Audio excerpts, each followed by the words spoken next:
औज़ु बिल्लाहि मिनश्शैतानिर्रजीम बिस्मिल्लाहिर्रहमानिर्रहीम।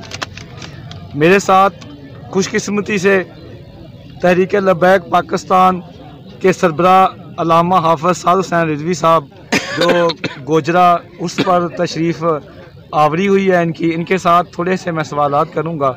सबसे पहले हाफ़िज़ साहब, आपको गोजरा अमल पर हम सब दोस्त मीडिया के और ख़ुसूसी तौर पर एलीट मीडिया ग्रुप की तरफ से खुश आमदीद कहते हैं। हाफ़िज़ साहब, ये फरमाइएगा कि तहरीक लब्बैक पाकिस्तान दीन को तख्त पर लाकर दस्तूर आइन पाकिस्तान और तमाम कवानीन जो निज़ाम मुल्क को किस तरह से आप चलाएँगे?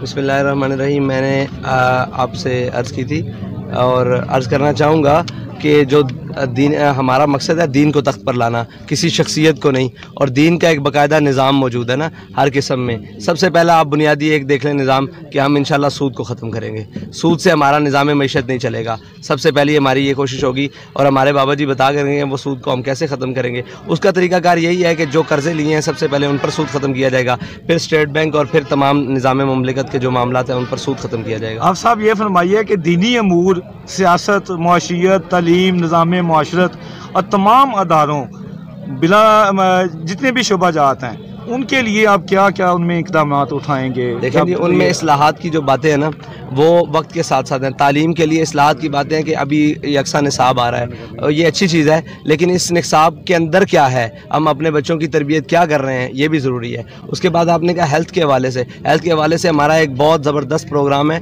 वो अभी इतने छोटे से वक्त में तो नहीं उसको तफसील से बयान किया जा सकता, लेकिन उसके ऊपर काम कर रहा है। और पाकिस्तान का जो मेन रीढ़ की हड्डी की हैसियत रखता है ज़राअत का मामला, वो उसके ऊपर हमारे एक बहुत ज़बरदस्त इस्लाहात पे काम हो रहा है और वो इंशाल्लाह उसको हम लेकर आएंगे।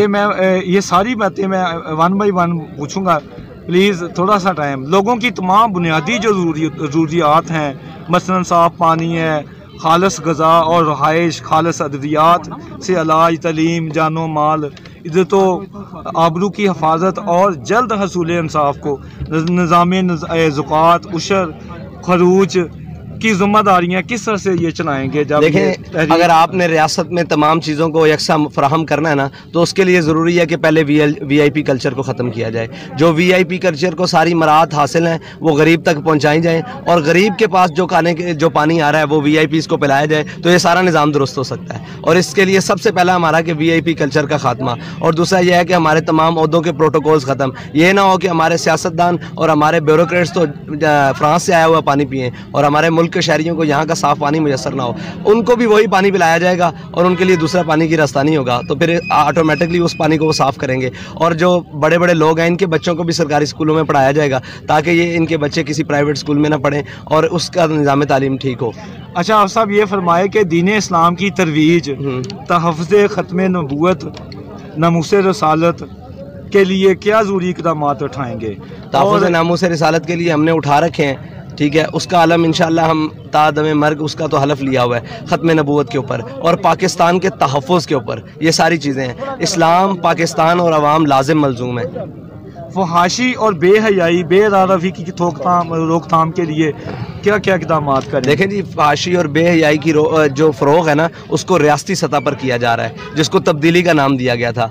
और उसी सतह पर जनाब आके पूरे इसमें आपकी मीडिया का भी बहुत सारा किरदार है, जिसके अंदर बहुत सारी काली बेड़े हैं। सब तो एक जैसे नहीं हैं, लेकिन बहुत सारी काली बेड़े हैं जिनका नाम लिया जाए तो पर जलते हैं और वो लेने चाहिए। उनका बहुत सारा किरदार रहा है। बैरून ममालिक की फंडिंग्स है इस बेहयाई के पीछे, और बहुत सारे लिबास से लेकर मेकअप से लेकर सारे मामलात हैं। उन सारी चीज़ों के खिलाफ हम नहीं हैं, लेकिन एक हदूद और एक कायदे के अंदर लेकिन हर चीज़ कायदे से बाहर हो रही है। इसको वापसी रियासती कायदे और कानून में लेकर आ सकती है। मतलब इसी सवाल को मैं आगे बढ़ाऊंगा आपके जवाब को कि ख़वातीन के लिए जो लिबास होगा वो राइज करेंगे, क्या करेंगे? मतलब देखें, ख़वातीन का लिबास हम तो नहीं मुकर्रर कर सकते ना, ये रियासत का काम है। और रियासत कैसे मुकर्रर करेगी? वो हद बंदी करेगी कि कम अज़ कम ये इस्लामी मुआशरा है, हमारी कुछ तहज़ीब और अक़दारें हैं, उनको हम छोड़कर कैसे हो सकता है कि यहाँ पे वो चीज़ें और वो मामलात और वो बातें और वो लिबास पहन कर फिरा जाए जिससे हमारी मुआशरे को, हमारे एहसासात को, जज्बात को और हमारी आने वाली नस्लों को नुकसान हो रहा है। तो उस पर तो रोकथाम रियासत में आके किया जा सकता है, वैसे तो नहीं। जी, आप साहब जो सनत सनत और तजारत की तमाम इनवाह अक़साम, उनकी आप तरबियत कैसे होगी? मज़ारात औलिया पर जो गैर शरई रसूमात का वो खात्मा कैसे करेंगे? सनत और तिजारत के ऊपर आपने जो बात की है ना, सबसे पहले 10% वाले लोग ख़त्म करने होंगे। सबसे पहले ताजर को आपने सहूलियात फराम करनी होंगी। वो इसलिए नहीं कि वो अमीर से अमीर तर हो जाए, बल्कि इस शर्त पर कि वो गरीब को साथ लेकर चले, वो गरीब के ख़यालात रखे और गरीब के एहसासात और उसके मामलात का ख्याल रखे, तो उसको साथ लेकर चलेंगे तो सनत और तिजारत चल सकती है, वरना तो नहीं। और सनत और तिजारत को IMF और FATF के बोझ तले निकालना है। अच्छा, आप साहब मुआशी खुशहाली के लिए किसानों या काश्तकारों, उसके लिए ज़राअत की जो तालीम है, पानी, बिजली, खाद और आलाते ज़राअत के बारे में क्या पॉलिसी होगी तरीके लब्बैक की? सबसे पहले तो वो पॉलिसी ख़त्म करनी है जिसके ऊपर आज किसान दबा हुआ है, वो है सूद। वो बोरी लेकर आता है सूद के ऊपर और फिर वो फंस जाता है। उसकी फसल अच्छी होना, देखिए फसल का मामला जो है वो आधा मेहनत पर है और पूरा फजल के ऊपर है, रहमत के ऊपर है। अगर अल्लाह ताला उसके ऊपर करम करे तो फजल, ये तो अल्लाह ताला का एक काम है ना, निज़ाम। तो सूद एक ऐसी चीज़ है, जब आप वो लेकर आते हैं तो वो फजल उठ जाता है। तो हमने सबसे पहले इस निज़ाम ज़राअत के अंदर सूद को ख़त्म करना है। अच्छा, फौजी व सिविल हुकाम के लिए जो 80 तालीम के साथ बुनियादी तालीम क्या लाजम होगी? मतलब जो दीनी तालीम है या उसके लिए उनको नज़रिया पाकिस्तान पढ़ाया जाएगा, और नज़रिया पाकिस्तान टोटल इस्लाम है जिसमें की बुनियाद पर पाकिस्तान हासिल किया गया। साहब, हुकूमती जो अखराजात को कैसे कम करेंगे? कर्जा लेना कैसा बंद होगा? कर्जा लेना तो तब बंद होगा जब हमारी अयाशियाँ और हमारे मामलात ख़त्म होंगे, जब कौम म्याना रवि पर उतरेगी और कनात पसंद हो जाएगी। कि हमारे कायद ने कहा था कि हम आते साथ तमाम ओहदों के प्रोटोकॉल्स ख़त्म करेंगे। जी, शहरी आबादियों, सड़कों, रास्तों, गलियों, सफाई सुथराई और पानी, ज़मीन और फ़ज़ाई आलूदगी को कैसे कम करेंगे? जैसे हमने मजहबी आलूदगी से पाक किया ना, बेगंदी नज़रियात से पाक किया है कौम को, इसी तरह इस मामले में पाक करेंगे। हमें आ तो लेने दें थोड़ी देर के लिए। अच्छा, खारजा अमूर और अक़वाम आलम के साथ तजारत और मुआहदात के लिए क्या इक़दाम? हर उससे मुआहदा और तजारत की जाएगी जिसको हमारे मज़हब से कोई तकलीफ़ नहीं है, हमारे नज़रियात से कोई तकलीफ़ नहीं है और हमारे पाकिस्तान से तकलीफ़ नहीं है। हर एक से तजारत की जा सकती है, हर एक मामला से की जा सकती है, और बदतमीज़ और गुस्ताख से नहीं की जा सकती। उससे हमारा कोई ताल्लुक नहीं है। बाकी हर मुल्क से की जा सकती है सिवाय इसराइल के, उसको नहीं तस्लीम करेंगे। सर हाफिज साहब, एक मेरा बड़ा अहम सवाल है, शायद आप नाराज हो। नहीं, आप खुल के करें। मैं खुल के ये करना बोल के लब तेरे आज़ाद हैं। मैं आज़ाद हैं, बहुत मेहरबानी। अब आप साहब ये फरमाइए कि अब तहरीके लबैक माशाल्लाह वो पाकिस्तान की बहुत बड़ी जमात बन के उभरी है। किबला के रहमतुल्लाह अलैह खादम हुसैन रिजवी साहब, आप के वसाल के बाद और आपकी क़यादत जो है माशाल्लाह, आप मैं देखता रहता हूँ, बल्कि सारी दुनिया देखती है कि गहरी सियासत पे नज़र है, गहरी। अल्हम्दुलिल्लाह आप पूरा, आपकी ग्रिप है। तो मैं ये कहूँगा कि अब लोग धड़ाधड़, वो लोग जिनको टिकट नहीं मिल रहे या वो मतलब तहरीक लबाई की हवा देख के जैसे पहले, तो अब वो आ रहे, शामिल हो रहे हैं। तो उनके बहुत ज़्यादा करप्शन के इल्ज़ामात हैं। उन्होंने दुकानात ऐसी बनाई हुई हैं, अपने MPAs, पहले उनके पास एक गाड़ी मोटरसाइकिल थी, अब प्राडोज हैं।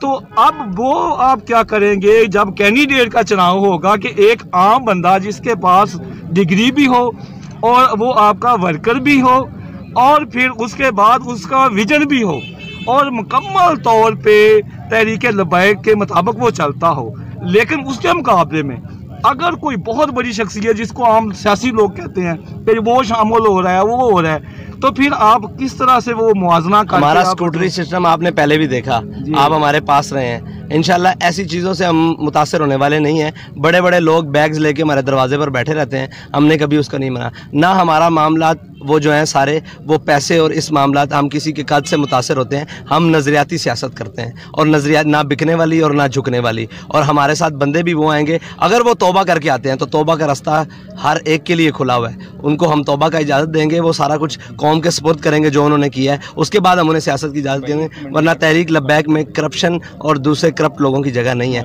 ना हम ऑप्शनल सियासत कर रहे हैं, हम नज़रियाती सियासत कर रहे हैं। कल भी वहीं खड़े थे, आज भी वहीं खड़े हैं। आपके साथ बात करके बहुत मज़ा आया। आप हमारे लिए दुआ कीजिएगा।